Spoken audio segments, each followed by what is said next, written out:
Train چلاؤں گا. وہ چینیوں سے کہا, وہ ہنسے, یہ آپ کے ٹریک کی حالت ہے.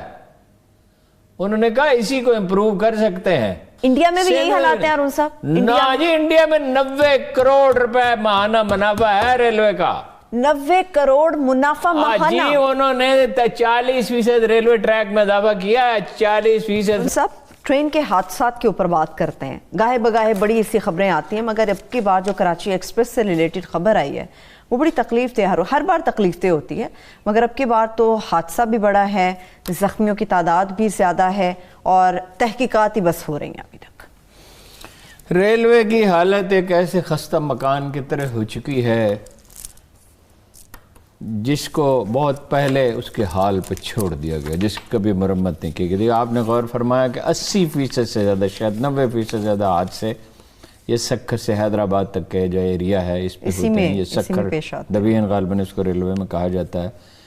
ٹریک کی مینٹیننس نہیں ہے, ٹریک اپنی مدت پوری کر چکا, اب اس کی مرمت کی کسی کو فکر نہیں ہے. میں نے پوچھا وزراء کرام کی کارکردگی کے بارے میں, بیک زبان جو اچھے افسر تھے انہوں نے کہا, جن کی کوئی کسی سے تعلق نہیں ہے, کہ اگر کام کرنے کی کوشش کی ڈٹ کے کسی نے, خواجہ سعد رفیق نے کی. میں ڈھونڈتا رہا, آج شاید وہ سیاسی مصروفیت میں تھے, میں ان سے پوچھتا کہ بھئی کیا ہے.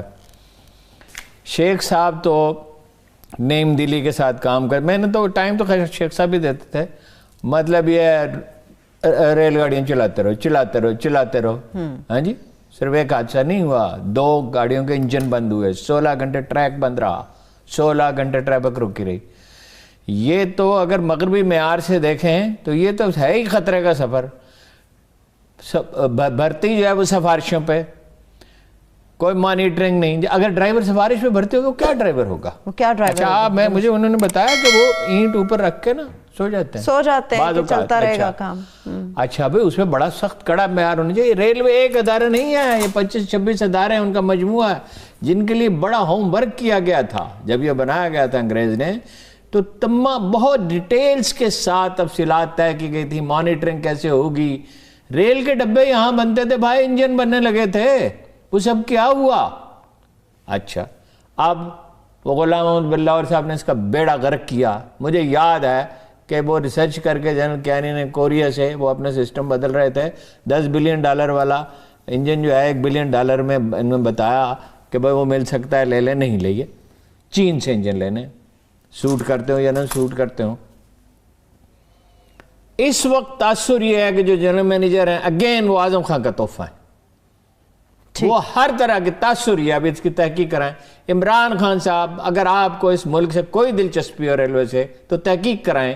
کہا جا رہا ہے کہ وہ پرائیویٹائزیشن میں ہر طرح کے بے قاعدگی روا رکھتے ہیں, ان کی پسند ناپسند ہیں. باہر سے آدمی بھرتی کر رہے ہیں, کوئی کام نہیں کر رہے, ان کی اپنی پسند ناپسند پہ چلتے ہیں. اور ایک کمپنی کو ریلوے ٹریک بھی وہ کرائے پہ دینے کے لیے تیار ہیں, یعنی جو بھی اس کے لیے ریلوے اسٹیشن بھی پرائیویٹائز کرنا چاہتے ہیں, مگر شفاف طریقہ نہیں ہے. ریلوے کے افسر جو ہے وہ رو رہے تھے آج. اور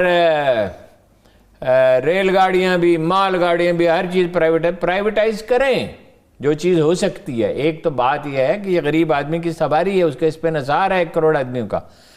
دوسری بات یہ ہے کہ پرائیویٹائز کرنے کے تو ہم خلاف نہیں ہیں, مگر کسی قاعدے کرینی سے ہونا, کسی طور طریقے سے ہونا چاہیے.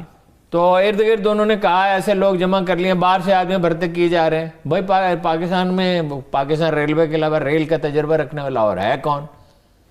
تو ریلوے ہی کے لوگ ہونے چاہیے نا. یہ ڈی ایم جی افسر آ کے بیٹھ جاتے ہیں ڈسٹرکٹ مینجمنٹ گروپ کے, چلاتے ہیں اور اپنی مرضی چلتے ہیں. اگر یہ جنرل مینیجر, نیب کو بھی نوٹس لینا چاہیے, ایف آئی اے کو بھی لینا چاہیے. اگر یہ بات درست ہے, مجھے کئی افسروں نے کہا, ذمہ دار افسروں نے کہا, اس وقت ساری خرابی, یعنی خرابی میں اضافہ, خرابی تو پہلے ہی ہے, فوکس تو ہے ہی نہیں نا اس چیز پہ جس پہ ہونا چاہیے بھائی. اسے وہ ہے ہی نہیں, کام کا کلچر ہی نہیں ہے. یونینوں نے اسے برباد کیا ایک زمانے میں, اب تو مجھے نہیں پتا کیا کر رہی ہیں یونینیں بھی. میں ٹرین میں سفر کرتا ہوں, ایک دن ایک صاحب مجھ سے کہنے لگے, آپ کو ٹکٹ خریدنے کی کیا ضرورت ہے؟ کمال ہو گیا. اچھا, میں نے کہا میں تو ساتھ اصرار کیا تھا 1 سیٹ خالی رکھو, آپ کو تو مجھ سے 2 سیٹوں کے پیسے لینے چاہیے. اور اگر میں بھی ٹکٹ نہ خریدوں, یہ شرم کی بات ہے.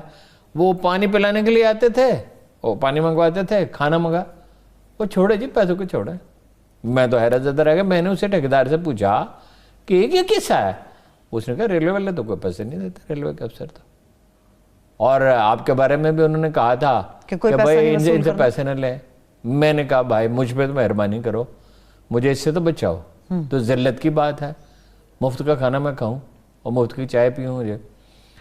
یہ حال ہے ریلوے کا، اور یہ اس کے بس کا نہیں۔ اعظم سواتی صاحب کو میں جانتا ہوں، میں ظاہر ہے میرے جاننے والے ہیں، ویسے بھی ان کے بارے میں بہت الزام تراشی ہوتی، ان کا ٹیمپرامنٹ ہی نہیں ہے۔ انہوں نے کیا کہا تھا وزیر، میں شیخ رشید سے سیکھوں گا۔ شیخ رشید سے آپ تقریر کرنا سیکھ سکتے ہیں، انسانوں کو ریڈیکول کرنا سیکھ سکتے ہیں، اپنی ذات کے گنبد میں گھرا رہنا سیکھ سکتے ہیں۔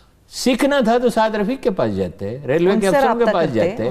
ٹیمپرامنٹ ایک آدمی کو پکڑتے ہیں، اس کو ریلوے کا وزیر، نہ اس کا کوئی تجربہ، نہ کوئی فہم، نہ چلیے شیخ رشید کا تو کچھ تجربہ تھا، کوئی کرشمہ تو انہوں نے کر نہیں دکھایا بہت سے، چلے کسی حد تک تو وہ جانتے تھے، سوجھ بوجھ رکھتے تھے۔ یہ اعظم سواتی صاحب کے بس کی بات نہیں ہے۔ کوئی ریلوے کا آدمی ڈھونڈے جو پوری لگن سے دن رات کام کرے، اس میں ٹریول کرے، دیکھے کہاں جو کام کا کلچر ہے وہ پیدا کرے۔ یہ جو اب انہوں نے چینیوں سے کہا، آپ کو نواز شریف کے لطیفے سنو، 2-3 ریلوے کے۔ ایک دن بلایا سعد رفیق کو، کہا کہ مظفر آباد تک ریلوے چلا دو۔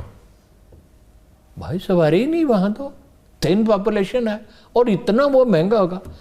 ایک دن تجویز بھیجی، کابل تک ریلوے لائن بچھا دو، وہاں سے کوئلہ آئے گا، انڈیا پہنچے گا۔ پھر کہا بلٹ ٹرین چلاؤں گا۔ وہ چینیوں سے کہا، وہ ہنسے، یہ آپ کے ٹریک کی حالت ہے۔ انہوں نے کہا اسی کو امپروو کر سکتے ہیں، اور کام کا کلچر انہوں نے دیکھا نا، کام تو کرتے ہی نہیں نا۔ انڈیا میں بھی یہی حالات ہیں ارون صاحب؟ نا جی، انڈیا میں 90 کروڑ روپے ماہانہ منافع ہے ریلوے کا۔ 90 کروڑ منافع ماہانہ؟ جی، انہوں نے 40% ریلوے ٹریک میں اضافہ کیا ہے، 40% میں 47%، ہم نے بھی تھوڑا سا کیا تھا جس میں سے کچھ سمیٹ دیا۔ کچھ یہ چکوال کی طرف جو جاتی تھی مندرہ سے، وہ اس کو سمیٹ دیا۔ ہم نے تو بند بھی کیے، محدود بھی کیا، ہم نے تو تعلیمی ادارے دے دیے، پرائیویٹائز کر دیے۔ چلیے ارون صاحب، میں مزید نہیں سن سکتی۔ یہ اگر جنرل مینیجر کے خلاف تحقیقات نہیں ہوتی، نیب یا FI سے عمران خان صاحب نہیں کراتے، تو پھر افسوس ہے، پھر آپ کو کوئی پرواہ۔ 1960 کے دشک تک پاکستان کی GDP بھارت کے GDP سے زیادہ تھی۔ دوسرے شبدوں میں کہا جائے تو پاکستان کی ارتھ ویوستھا میں وردھی کی رفتار بھارت کے ارتھ ویوستھا کے وردھی کی رفتار سے زیادہ تھی، لیکن پھر جو وہاں اویوستھا، فرقہ پرستی، آتنکوادیوں کو سرچھڑ دینے آدی کا دور چلنا شروع ہوا، تب سے وہاں کی ارتھ ویوستھا میں بھی گراوٹ کا ہونا شروع ہوا، جو آج تک جاری ہے۔ آج پاکستان کی استھتی یہ ہو گئی ہے کہ اگر پاکستان کو قرض باہر کے دیشوں سے نہ ملے تو دیش کا چلنا ہی بند ہو جائے، دیش دیوالیہ ہو جائے۔ دوسری طرف بھارت UK کو پیچھے چھوڑ کر آج وشو کی 5ویں بڑی ارتھ ویوستھا بن گیا ہے۔ 2010 میں بھارت کی ارتھ ویوستھا 9ویں استھان پر تھی، جو 2019 میں یعنی 9 سال کے انترال میں ہی 5ویں استھان پر آ گئی ہے۔ پرچیزنگ پاور پیریٹی کے حساب سے اگر دیکھا جائے تو بھارت وشو میں امریکہ اور چین کے بعد تیسری بڑی ارتھ ویوستھا ہے، جبکہ پاکستان 24ویں استھان پر کھڑا ہے۔ سوتنترتا پراپتی کے بعد بھارت اور پاکستان کی ارتھ ویوستھا مکھ روپ سے کرشی پر ہی آدھارت تھی۔ بھارت نے پھر سروس سیکٹر اور مینوفیکچرنگ سیکٹر میں وکاس کا کام تیزی سے کیا۔ آج استھتی یہ ہے کہ سروس سیکٹر بھارت کی ارتھ ویوستھا میں 60% یوگدان دے رہا ہے۔ بھارت سرکار نے اب مینوفیکچرنگ سیکٹر کو بھی وکاس کرنے کی ایک بہت مہتواکانکشی یوجنا پر کام کرنا شروع کر دیا ہے، تاکہ چین سے نکٹ بھوشیہ میں برابری کیا جا سکے۔ اس کے وپریت پاکستان میں مینوفیکچرنگ سیکٹر اور سروس سیکٹر کا تو برا حال ہو ہی گیا ہے، اب کرشی کے چھیتر میں بھی پاکستان کا برا حال ہے۔ اس کا اندازہ آپ اسی بات سے لگا سکتے ہیں کہ بھارت ایک اور جہاں اناج کا نریات کرنے جا رہا ہے، جس میں چین کو بھی نریات کیا ہے، دوسری طرف پاکستان نے اس سال گیہوں کا آیات کیا ہے۔